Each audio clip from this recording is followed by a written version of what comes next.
Well, even with this shaky ceasefire, some warn the energy infrastructure in the Middle East will take months to recover and prices may not drop as much as hoped. Our William Brangham has more on this part of the story. William? That's right, Jeff. As we mentioned, it is unclear if the strait is really open. And even if so, there is still great hesitation about sending multi-million-dollar vessels through it. Separately, there were additional attacks earlier today on energy infrastructure. One thing that is clear, consumers are feeling the pain at the pump. Gas prices are over $4 a gallon nationally. So for more on what this all means, we are joined by Jason Bordoff. He's the founding director of the Center on Global Energy Policy at Columbia University. Jason, thank you so much for joining us. Does Thank this you. alleged ceasefire, as much as we can call it that, give you any sense about what happens going forward with regards to energy prices? Well, as you've been talking about with your correspondents, the only thing lacking from this ceasefire is for people to cease firing. And we've seen Iran today strike many of its neighbors, Israel strike Lebanon.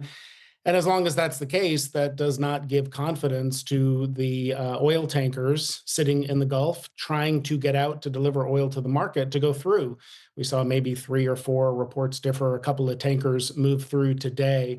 But until oil starts flowing again, and it is not yet, and this ceasefire, as you said, is very tenuous, the market is still short. And we saw the sort of traded price of oil come down, but the physical price that people were willing to pay is still quite high, and it's going to keep going higher unless the oil starts to flow again.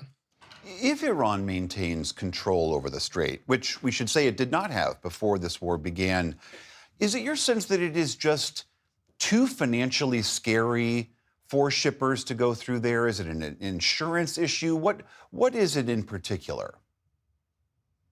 I think first and foremost, it's just confidence. Certainly, you need insurance. You need signals from Iran that tankers will be allowed to pass, that their military is not going to arbitrarily stop some and not others.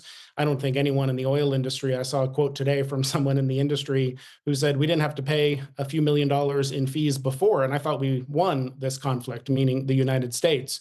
So no one's going to be happy about paying a toll.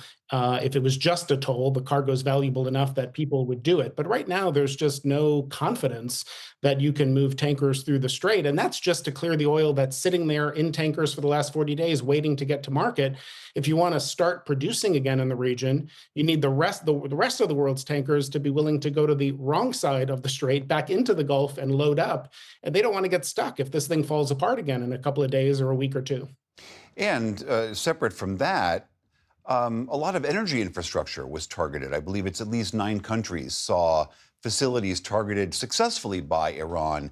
How long does that take to both rebuild and then restart a legitimate supply of energy?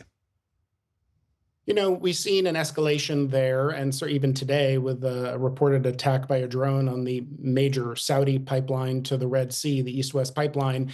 As far as we know, most of the oil-related infrastructure damage is still modest. There's a bit of a mutually assured destruction dynamic where I think Iran knows that if they really target things in a serious way, they'll be targeted as well.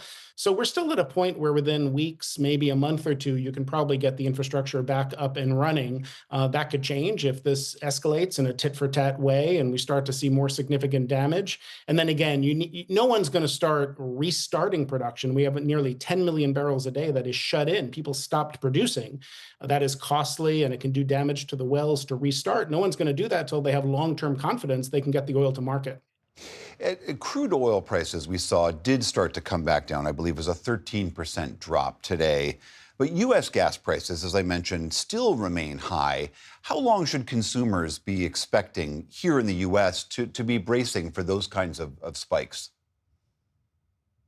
Well, it is a well-known phenomenon that when oil prices rise, gasoline prices rise quickly, and when oil prices fall, gasoline prices fall much more slowly, maybe 2 weeks or so.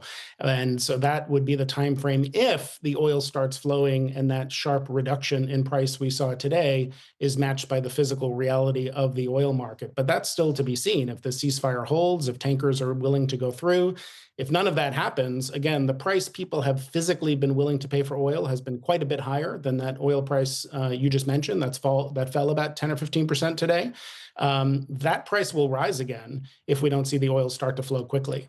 And same thing we saw with jet fuel prices. And a lot of consumers reporting today that airlines were now tacking on all sorts of new fees.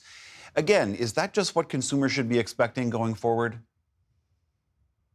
I think jet fuel, the same as gasoline, the same as diesel, and it's even worse in some other parts of the world. Asia, you're seeing physical shortages. You're seeing not just airlines raise prices, but some airlines canceling flights to Asia because they're not sure they can refuel.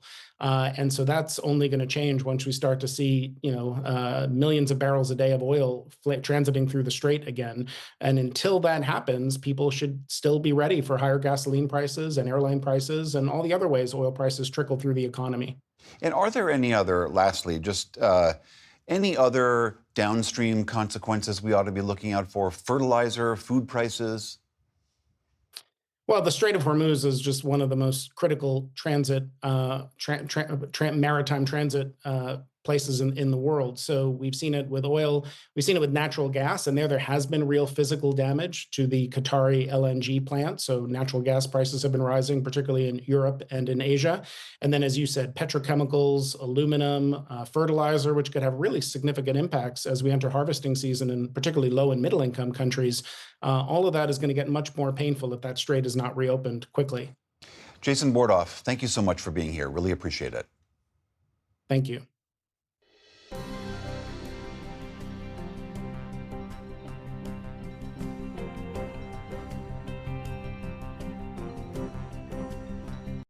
Support journalism you trust. Support PBS News. Donate now, or even better, start a monthly contribution today.